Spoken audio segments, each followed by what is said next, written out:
السلام علیکم ورحمۃ اللہ وبرکاتہ۔ الحمدللہ والصلاۃ والسلام علی رسول اللہ، اما بعد۔ بہت سے لوگوں کو یہ کہتے ہوئے سنا ہے کہ مجھے جو ہے وہ صبح آفس پہ جانا ہے، لہٰذا میں 1 بجے سحری کر کے سو رہا ہوں، آپ مجھے فجر پہ اٹھا دیجیے گا یا پھر آفس کے وقت اٹھا دیجیے گا۔ تو میں 1 یا 12 بجے سحری کر رہا ہوں، کیونکہ میں بیچ میں نہیں اٹھ سکتا سحری کے لیے، تو لہٰذا میں ابھی ہی سحری کر رہا ہوں۔ تو بتانا یہ ہے کہ یہ جو وقت ہے 12-1 بجے، جو لوگ عموماً سحری کر کے سو جاتے ہیں یا 2 بجے سحری کر کے سو جاتے ہیں یا سحری کر لیتے ہیں، تو یہ ڈنر تو ضرور ہے، کھانا بھی ضرور ہے، لیکن سحری نہ کھائیے، کیونکہ سحری ایک عبادت ہے، بلکہ ایک بابرکت عبادت ہے۔ نبی علیہ الصلوۃ والسلام نے فرمایا تسحروا فإن فی السحور برکۃ، کہ لوگوں سحری کیا کرو کیونکہ سحری میں برکت ہے۔ اب یہ برکت جو ہے یہ جسمانی اور روحانی دونوں طرح کی برکتیں اس سحری میں، اور یہ بڑی ہی فضیلت ہے اس سحری کی، لہٰذا سحری کو نہ چھوڑیں۔ جسمانی برکت اس حیثیت سے کہ ایک انسان سحری کرتا ہے تو اس کو ڈے ٹائم میں روزہ نہیں لگتا اتنا، اور روزے کے لیے مطلب روزہ رکھ کے وہ ویک نہیں ہو جاتا، اور روزہ اس کی normal day to day activities میں متاثر نہیں ہوتا، اس لیے اس کو جسمانی قوت بھی حاصل ہے اور وہ نمازیں وغیرہ صحیح سے پڑھ سکتا ہے۔ ایسا نہیں کہ بالکل ہی بھوکا ہے اور سحری پتہ نہیں کب کی تھی، مطلب سحری بہت پہلے کر لی تھی یا سحری کے وقت سحری نہیں کی تھی، تو پھر جو ہے وہ عبادت میں بھی ویک ہو جائے۔ تو لہٰذا عبادت کے لیے جسمانی برکت و قوت اور روحانی برکت و قوت دونوں کی ضرورت ہے۔ تو یہ سحری جو ہے وہ جسمانی برکت اور روحانی برکت بھی عطا کرتی ہے، اور روحانی برکت بھی بہت ضروری ہے۔ بہت سے لوگ ہیلدی بھی ہوتے ہیں، ویک بھی نہیں ہوتے، عبادت کر سکتے ہیں، سب کچھ کر سکتے ہیں، لیکن اس کے باوجود وہ عبادت نہیں کر پاتے۔ کیونکہ ان کے پاس وہ روحانی برکت نہیں ہوتی، روحانی قوت اور طاقت نہیں ہوتی، لہٰذا روحانی قوت بھی بہت ضروری ہے عبادات کو انجام دینے کے لیے۔ بہت سے لوگ ایکٹیو ہوتے ہیں، فریش ہوتے ہیں، لیکن اس کے باوجود نہیں کر پاتے۔ اس کی وجہ یہی ہوتی ہے کہ روحانی برکت نہیں ہوتی۔ اسی لیے آپ دیکھیں کہ ابن القیم رحمہ اللہ الوابل الصیب میں جو ہے اپنے شیخ الاسلام اپنے ٹیچر کا واقعہ لکھتے ہیں کہ ایک مرتبہ میں نے ان کے ساتھ فجر کی نماز پڑھی، اور فجر کی نماز سے وہ فارغ ہوئے تو وہ نصف النہار یعنی دن کی آدھے چڑھنے تک جو ہے وہ ذکر اذکار میں مشغول رہے۔ پھر ذکر اذکار یعنی اتنی دیر تک انہوں نے ذکر اذکار کیے اکیلے میں بیٹھ کے۔ پھر اس کے بعد وہ میری طرف متوجہ ہوئے، ابن القیم رحمہ اللہ فرماتے ہیں، اور کہتے ہیں کہ اے ابن القیم، یہ میرا بریک فاسٹ ہے، میرا ناشتہ ہے، اگر میں یہ نہ کروں تو میں دن کی جو عبادات ہیں اور جو دین کے کام ہیں اس پر مجھے طاقت نصیب نہیں ہوتی۔ اور یہ واقعی ایک انسان جب ذکر و اذکار کرتا ہے تو اس کو وہ روحانی قوت اور برکتیں نصیب ہوتی ہیں جس وجہ سے وہ اللہ تعالیٰ کی بے شمار عبادات اور دین کے کام کر سکتا ہے۔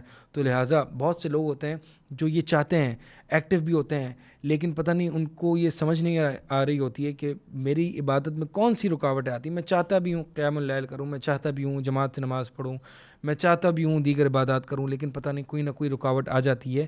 یہ روحانی برکت کے نہ ہونے کی وجہ سے ہوتی ہے۔ لہٰذا ذکر و اذکار کو اپنی ڈیلی روٹین میں، خصوصاً صبح اور شام میں اور سونے سے پہلے کے اذکار میں ضرور شامل کریں، ضرور کنسسٹنٹلی اس کو کریں تاکہ آپ کو یہ روحانی برکت ہو۔ بہرحال بتا یہ رہا تھا کہ نبی علیہ الصلوۃ والسلام نے یہ جو عظیم فضیلت بتائی ہے سحری کی، کہ سحری کیا کرو، سحری میں جو ہے وہ برکت ہے، روحانی بھی اور جسمانی بھی۔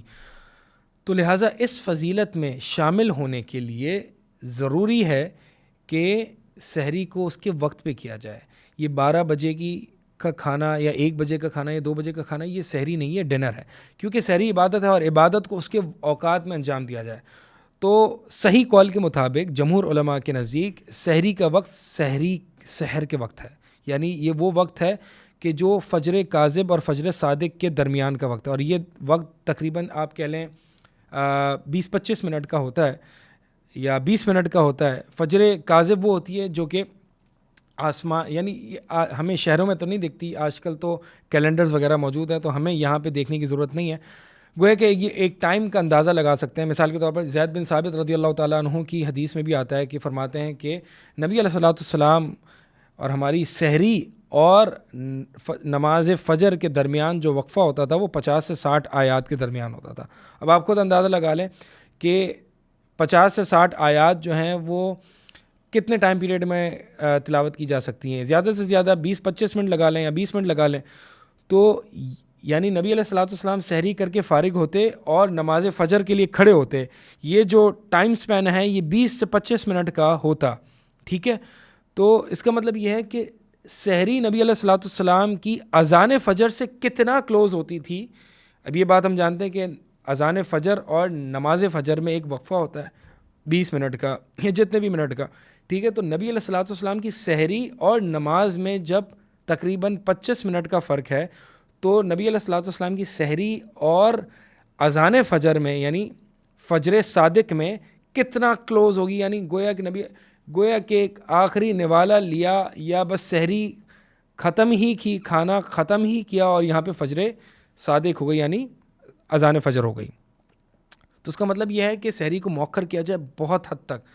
اور یہ جو سحر کا وقت ہے نا, وَبِالْأَسْحَارِ هُمْ يَسْتَغْفِرُونَ, یہ جو سحر کا وقت ہے, یہ کہہ لیں, بہت سے اہل علم فرماتے ہیں کہ یہ فجر کاذب سے شروع ہوتا ہے. ٹھیک ہے, تو یہ کہہ لیں کہ فجر کاذب اور فجر صادق جب ہو جاتی ہے تو اذان فجر ہوتی ہے. تو یہ تقریباً آپ کہہ لیں کہ اذان فجر سے 20-25 منٹ پہلے, یہ جو 20-25 منٹ کا جو ڈیوریشن ہے یہ اذان فجر سے پہلے, یہ وہ سحری کا ٹائم پیریڈ ہے.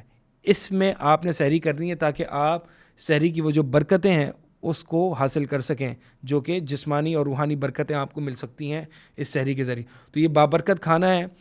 اگر پیٹ بھرا ہوا ہو, کچھ کھانے کا دل نہ ہو, تو کم از کم کچھ نہ کچھ کھجور کھا لے. نبی علیہ الصلوۃ والسلام کی ایک اور حدیث ہے کہ ایک مومن کے لیے کھجور بڑی ہی بہترین سحری ہے. تو کھجور کھانا نہ بھولیں. جو بھی سحری کیجیے کھجوروں کو تناول کرنا نہ بھولیں. یہ بابرکت سحری ہے, ایک مومن کے لیے بہت اچھی ہے. تو کم از کم پانی ہی پی لیں, کھجور ہی کھا لیں, لیکن اس برکت والی سحری میں ضرور شریک ہوں, اپنے آپ کو شامل کیجیے تاکہ یہ بابرکت کھانا جو ہے وہ آپ کو نصیب ہو سکے. تو جناب یہ سحری کا وقت ہے. خلاصہ کلام یہ ہے کہ فجر کی اذان سے 20-25 منٹ پہلے اپنی سحری کو سٹارٹ کیجیے اور فجر کی اذان کے بالکل اینڈ مومنٹ تک اس کو جو ہے وہ سحری کو ختم کیجیے. یہ 20-25 منٹ کا جو دورانیہ ہے اس کو اپنی سحری کا وقت بنائیے. بہت سے لوگ کرتے یہ ہیں کہ جناب سحری کا وقت جو ہے وہ 2 گھنٹے سے پہلے, نماز فجر کے 2 گھنٹے پہلے یا 1.5 گھنٹے پہلے سے سٹارٹ ہو رہا ہے, اور پھر جو ہے وہ سب کچھ جو ہے وہ لوازمات چل رہے ہیں اور بڑی دیر تک جو ہے وہ سحری چل رہی ہے. تو سحری کو مؤخر کریں, ایک مناسب بیلنسڈ سحری کریں. ایسا نہ ہو کہ انسان کو جو ہے وہ الٹیاں اور اوکے ہو رہے ہیں سحری کے بعد. بہت سے لوگوں کو یہ بھی کنسرن رہتا ہے کہ جناب اتنا پانی پی لیں کہ سحری کے بعد جو ہے وہ پیاس ہی نہ لگے. تو بھائی جان جتنا بھی آپ پانی پئیں گے سحری کے بعد اتنی زیادہ پیاس لگنا شروع ہو جائے گی. جب تک یہ مائنڈ سیٹ صحیح نہیں ہوگا نا کہ میں ابھی بہت زیادہ پانی پی لوں گا تو پھر میں سحری کے بعد مجھے پیاس نہیں لگے گی. تجربے سے یہی بات ثابت ہوتی ہے کہ ان کو سب سے زیادہ پیاس انہی لوگوں کو لگتی ہے جو بہت زیادہ پیٹ بھر کے پانی پیتے ہیں. اس سے پھر وامٹنگ وغیرہ کا بھی خدشہ ہوتا ہے. تو لہٰذا بیلنس طریقے سے, ایک نارمل طریقے سے کھجور وغیرہ کھائیں اور سحری کو مؤخر کریں اور اس برکت میں شریک ہوں. اللہ تعالیٰ سے دعا ہے کہ اللہ تعالیٰ عمل کی توفیق عطا فرمائے. اقول قولی ھذا استغفر اللہ لی ولکم.